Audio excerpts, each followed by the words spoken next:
Good afternoon, everybody. I hope everyone's doing well. God, when I made my trip last week, I was hoping, I was like, oh, I'll be in a hotel. I could do a quick live stream like every night or every morning. And I got so damn sick that I made the one live stream out of the airport while I was drinking to try and knock myself out to get on the plane so I could sleep a little bit because I'd sleep at all. Yeah, it's been a bit of a ride this last couple of weeks.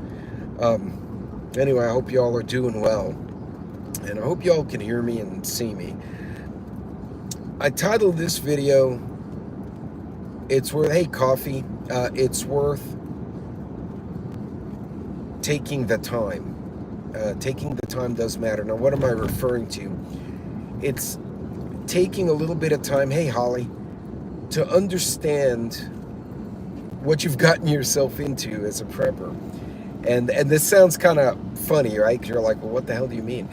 Um, Understanding, in the book I just released, Defensive Preparedness, I actually talk about this, um, that people often will go and buy equipment, or they'll learn things, but they'll take a class and they don't necessarily, hey Neil, hey Love and Life, they don't necessarily become competent. Hey Vision. And that, I think it's chapter 4 in my book, or 5. But that's an important step to take, and it's worth taking the time to learn these skills. And a lot of us, the creators, have talked about it. When you take training, what that does is give you the fundamentals of a skill set, right?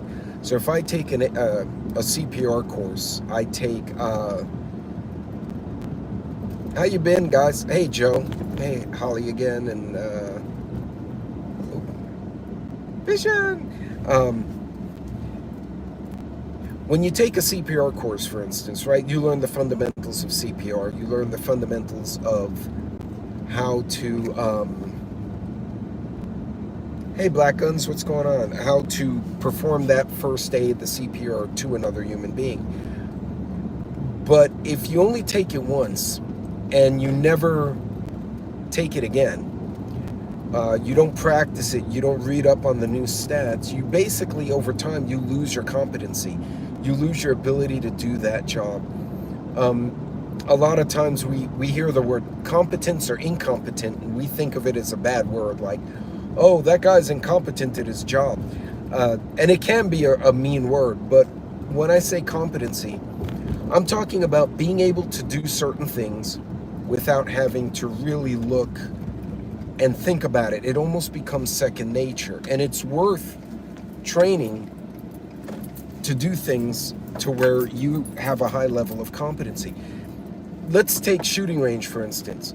The other day I went on the range, and there were a bunch of guys and girls all shooting up that range, and it was kind of a fun crowd, right? Everyone was in a good mood. People were joking between the aisles, like they were having fun.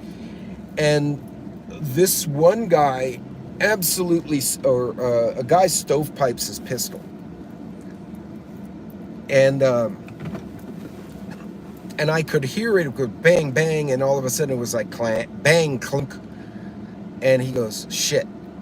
And I kind of look around, I kind of back up because he suddenly abruptly stopped shooting. Hey, Loretta. And hey, Niels. And I look at the guy's got a stovepipe. And I'm like, all right, not a big deal. He gets absolutely hung up with the stovepipe and apparently made it worse by not doing the right thing. And, that's just possibly he's never had that happen. And so he goes, he's trying to clear the round, but he still has the mag in. So when he does that, he introduces a second round, and now you've got a stovepipe with a misfeed, and he just made it worse, right? And it was one of those things, had he just stopped and said, I screwed up, and went and got one of the guys, the range officers, and been like, hey, hey, Lioness, I kind of screwed this up here. They could have fixed it, right, real quick, and he would have learned something. But he didn't. He actually made it worse. And then it got to the point he actually wound up tearing his pistol down on the range. And, well, Joe, again, this goes to competence versus stupid. He didn't know because it's never happened to him before. And he didn't take the time to research possible malfunctions with a handgun. I don't remember. He had a Glock or a SIG, whatever. And he battled it. When I went to the tactical bays with my wife, with Sassy, we're out there in the dirt and the sand and stuff's blowing around, and she and I are shooting, and she stovepipes. And she's like, uh-oh. And she looks at me. I'm like, drop your mag, pop your slide. So I let her battle it, right? And I think, Joe, when Sassy had it, there was dirt in the pistol because it was blowing around, which, again, is a realistic scenario, right? You're not always going to get, oh, the bad guys have shown up and it's 82 degrees with mild humidity and still winds. No, it could be blowing. You could have leaves hitting you in the face and you've got an active shooter in the parking lot. And this kid is running around with the shopping cart freaked out. You know, I let her roll through the malfunction clear, and that's how she learned. Right, feed 'em nugget, exactly. That's how you learn this kind of stuff is, but the fact that he tried to battle it, he didn't succeed, and what he did, he wound up going to an extreme and disassembling the firearm, and I'm thinking to myself, I'll tap rack and roll the minute that kind of things happen. I get a grungy round in there, or maybe I didn't have a good grip because I wasn't focused on what I was doing. Or I just get garbage in there. You know, if I'm in the outdoor range, shit's blowing around in West Texas, I get some garbage in there and the slide doesn't play well. That's a malfunction drill, real life. No, Joe, he didn't flag. He was struggling, and I could see him. He was backing up, and he caught himself, and he put it down. And I'm like, dude, go get the range guys. They can help because you may need a tool at this point. He goes, oh, yeah. I said, I'll hang out. So I ceased fire, and I hung back, and he ran around, and it was a glass wall, so he could see. He ran around, got a dude. The dude came and kind of ran him. Right. Well, no, he had stovepiped. So, oh, yeah, because if you fire and you have a hang fire, like I pull and nothing happens, and I'm like, I'm going to give it 3 seconds to see if I have a squib going on before I start doing the tap and rack. But that's just a small example. Even injuries, right? Bleeding. How many of you have practiced with your tourniquet? I rolled my wife through a tourniquet training at the house. I'm like, here, this is what you do. And she's like, holy shit, I've never actually seen it done. And I'm trying to teach her this because I said, look, everyone in the house is medically trained or has taken first aid CPR. Hey, Hudson, except for you. So, like, if I go down with my daughter and her fiance, he's an oncologist and she's a veterinary surgical tech. Like, they literally could do a surgery on me in the field. Hey, random dude. But, yeah, if I go down and you're here, you're calling 911 and I'm kind of screwed. And she goes, that's a good point. I'm like, so you're going to learn how to do the bandaging. And I'm rolling her through the Israeli bandages and stuff. And I did it. And I haven't done it in a while, so I did it, and I kind of screwed it up, but I got it on, and she goes, okay. So she started, she loves arts and crafts. She's like, oh, it's like this kind of ribbon, I don't know, or bow, and she just goes, thump, thump, thump, thump. And she applied another lesson she had from another activity to applying the bandage, and I'm like, there you go, that's good. But take the time to don't just be familiar, practice. With your firearms, even things like drawing, clear your weapon, put a dummy round if you want, draw from your holster, draw from concealment, draw from the seated position, right? When was the last time you shot at a range, and you can't do it in all ranges, right? Shot at a range from the floor. Like literally sat your butt on the floor like someone knocked you down, draw from your holster and fire at a target without shooting yourself in the foot. Again, some ranges don't allow this. It's been a while, but I've done it. And it changes your perspective. Taking the time to develop competency is important, regardless of the skill set. most of us can get in a car and just drive with our brains off, right? We all do it. Draw down on your neighbors, fun for the whole family. Yeah, unless your neighbors are airsoft shooters like some of mine are, and then it becomes a video game in the street. Yeah, and Love and Life's absolutely right. Hudson, correct. Yeah, there are a lot of videos. People give you like their way of doing things, and create your own exercises, right? If you get a tactical beta yourself, and you're like, well, I don't have the money for a bunch of steel targets and bling and tannerite or whatever, although tannerite's a lot of fun. Don't use that in a tactical bait. You will mess yourself up. But and I can speak to that from as an explosives guy. The shockwave will jack you up. And you probably be banned if you're still alive after that. But you could still set up side-by-side targets and draw on the left target, engage left target, move to your right, swap mags, engage the right target, holster. Very 101. Even simpler, draw, engage, target, reholster. Then you advance it a little. Draw, fire, swap mags, fire, holster. Safely without shooting yourself in the foot. Hey, off the wall. Whether it's first aid, whether it's driving, whether it's your firearms, you're a drone head, like I've just got my drone license, so now I'm playing with that damn thing. Start getting better at what you do. It's usually very cheap, right? Practicing at home dry firing, as long as you don't shoot a hole in your wall, is way cheaper than going and doing live rounds. Even if you're using FRS radios, walkie-talkies, right, and you don't have a ham but you have the FRS, practice call signs with your friends, right? Talk to your friends, or even your kids. You have kids love walkie-talkies. Give each of them and say, okay, you're going to be Grasshopper, you're going to be Mufasa, you're going to be, I don't know, McMuffin, and I'm going to be Pizza. And then I'm going to be, okay, Pizza calling McMuffin, and you teach the kids how to respond. You know, McMuffin, this is Pizza, over, and vice versa. Hey, Bug Out, get the kids, hey, Lioness, get the kids involved, and then you practice that skill set. Kids eat this stuff up. My kids could set up the dome tent in no time by the time they were 9, 10. It took 2 of them because they were small and the dome tent has those stupid poles, but they could knock it out quick.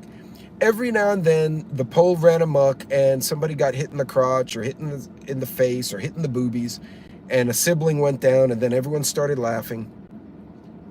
And Off the Wall wants to be pepperoni. Hey, Bug Out. Take the time to develop those skill sets, regardless of what it is. I had the privilege of taking, in the first company I worked with, because they could send us overseas at the drop of a hat, they said it was vehicle safety training. It was a tactical vehicle course. We were driving in rigged up, they were the old, remember the stupid, what were they called? The old police cars. The square looking ones from the 70s, those pieces of shit, the Reliant K, or the big, oh God, Crown Victorias. Those things, well, they had them rigged up. Hey, Suburban, thank you, Vision. They had the Crown Vics set up, and the guy with the controls was sitting next to me. We had the helmets and shit, and he's like, okay, I need you to go no less than 40 miles an hour, go around these cones, go through the wet pad, make a left, and then go between that other thing. And on the wet pad, he'd lock up my front right tire, and I ate shit. I was all over the freaking road. He's like, turn into it, turn this way, turn that, in the grass. All right. He turned everything off, pull out of the grass, go around, restart.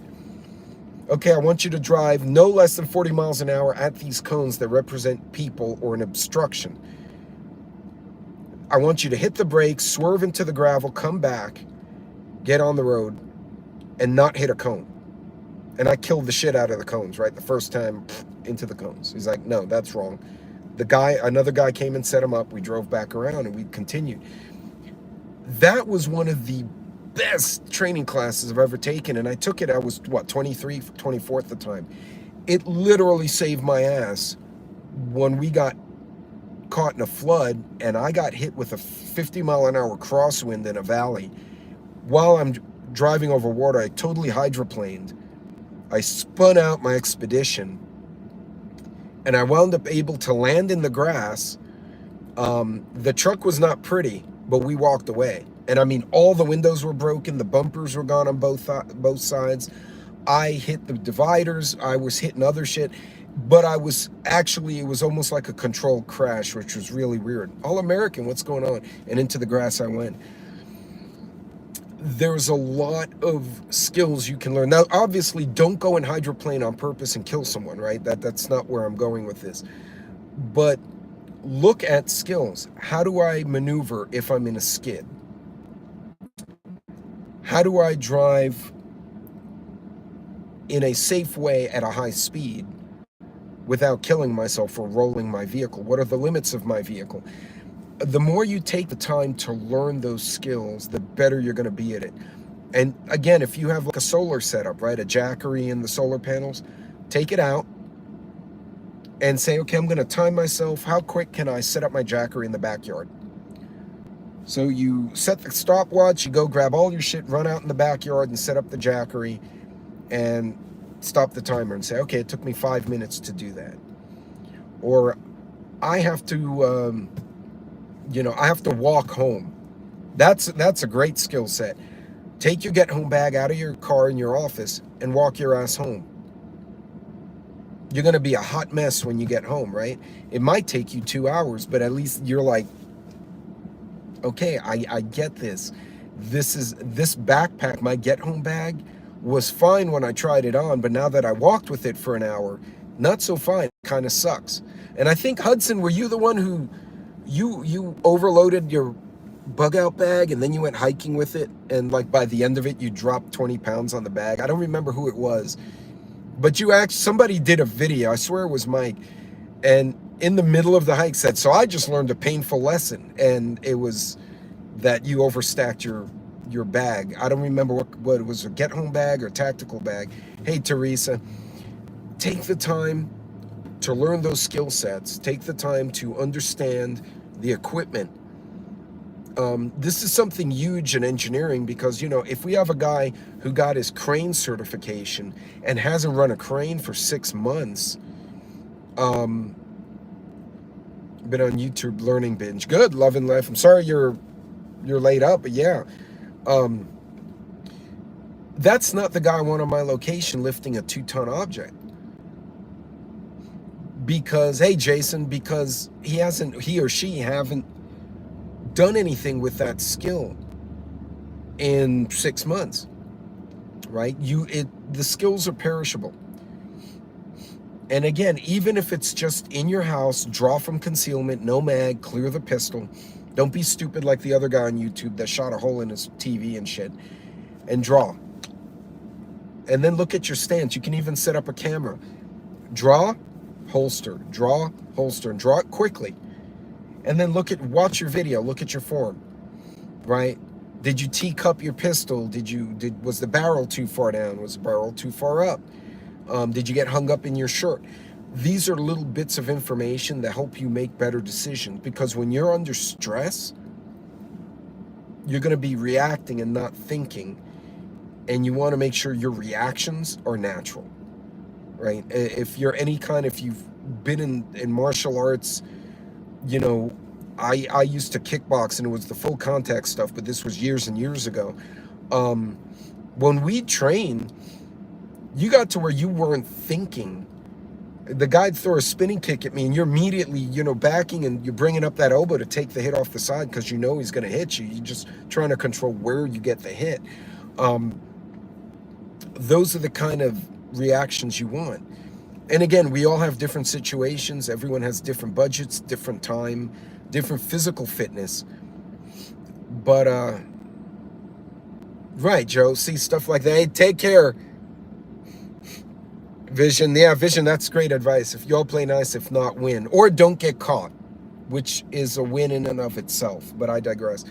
In any case, folks, take a little bit of time to learn these skill sets. And the reason this whole video came up about learning your skill sets and getting better at the basics, Look at what's happening in Haiti right now, and what's probably going to happen in Pittsburgh, which I think Vision talked about last night. It is distinctly possible. People keep saying on various platforms, well, this is not Haiti, this is not the Sudan. Haiti was not always like this. The Sudan was not always like this. Iraq was not always like this. They were once like symbols of affluence in their area. They were symbols. Venezuela sure as hell was. Elgison Farms chili is not terrible. That's good. That's good, because I bought a can of it the other day, so I'm glad to know it tastes half decent. Hey, Canadian. These countries were once the epicenters of their areas. They were an example of modern society, and look at where they are now. What you're seeing in Haiti right now, and what we're seeing in Sudan, which has kind of reached a stalemate over there, are two different examples of SHTF, like a real without the rule of law. And I think the Sudan is actually doing better than Haiti. And I'll explain why. Because Haiti right now, there are no sides. Like, it's just a bunch of gangs and a bunch of military units all fighting each other. And I don't know if there's an end game. The Sudan was clearly a civil war. It was two sides fighting one another over whatever political thing. Hey, KP Heathen. You could come out of a meeting. You could land in an airplane and come out of the airport, get to your hotel, come out, and you have a riot. Now what?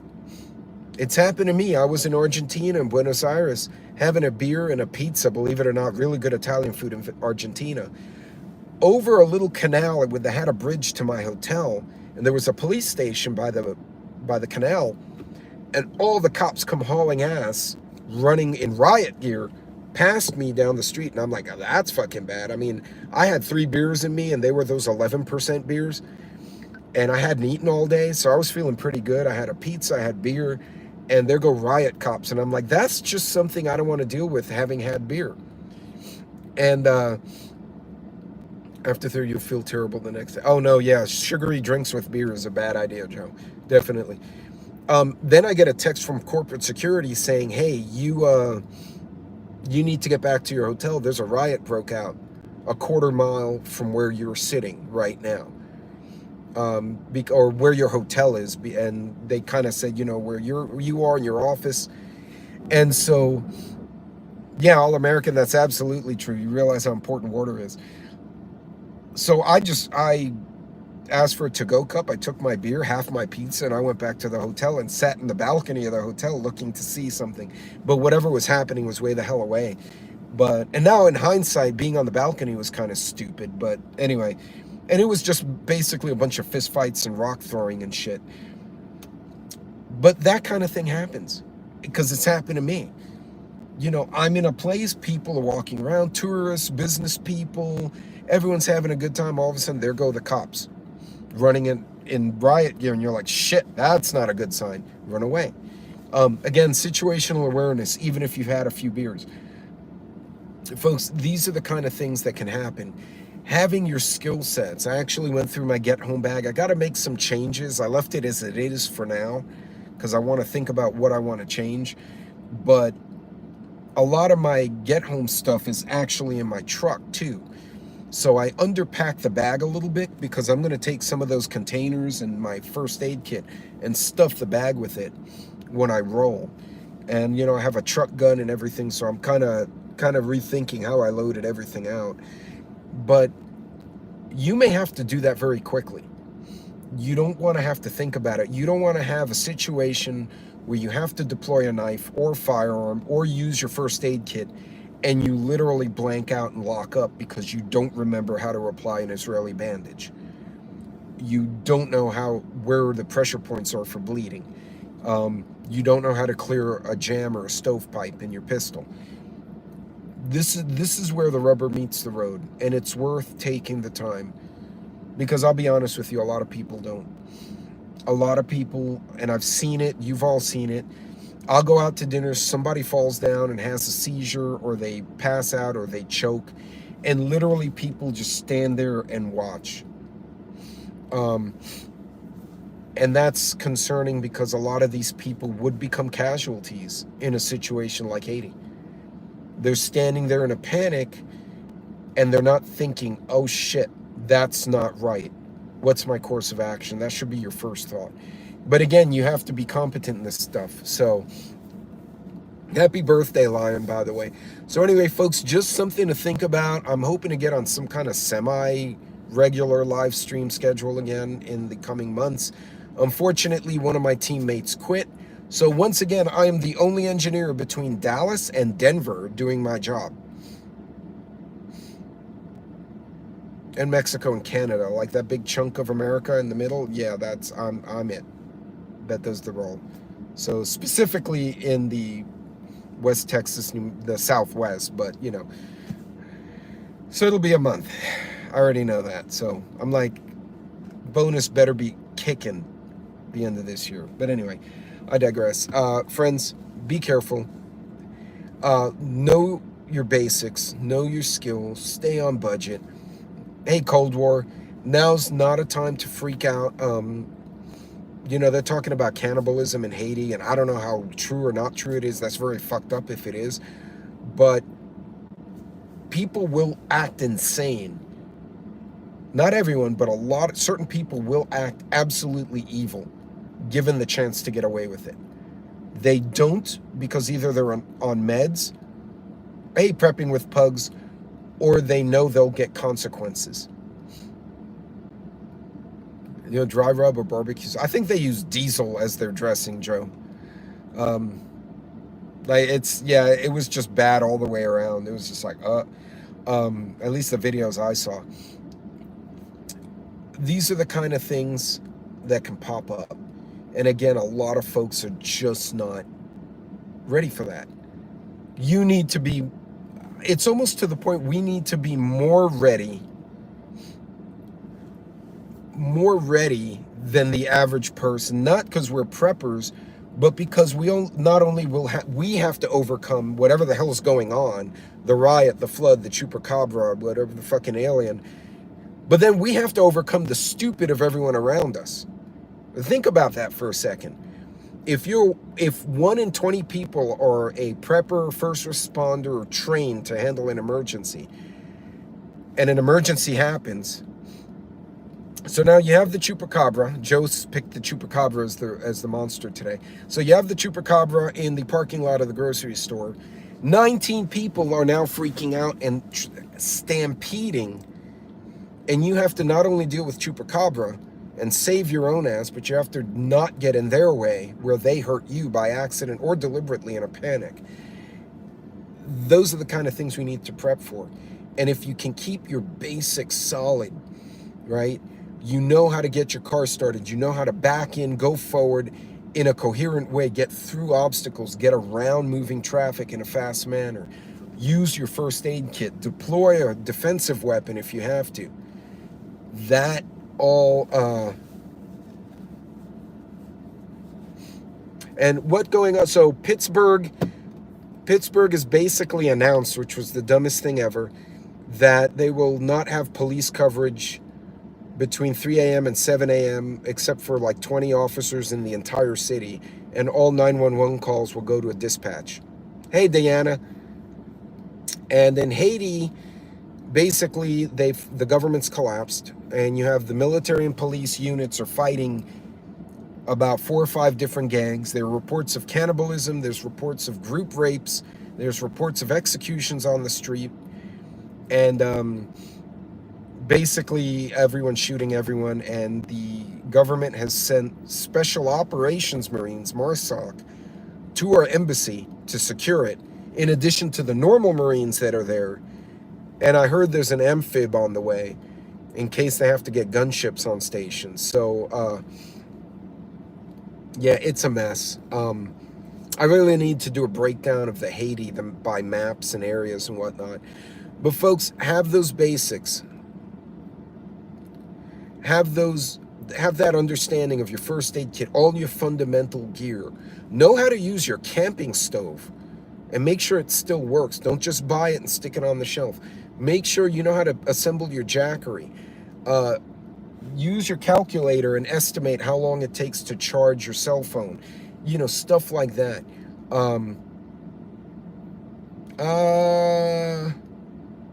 You know what? I thought Cuba was on the other side of Haiti. But, oh, that's sus. I just had 2 cars pull up to park right next to me. Both with super tinted windows. So I'm going to go drive over here and you guys can have fun with that. That was interesting.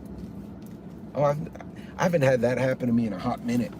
So I was parked way at the end of a grocery store parking lot. Like there was nobody around me but like a utility vehicle with the cones around it. And I had a car pull up to me, very tinted windows, a space away, and no other cars for 20 spots in any direction.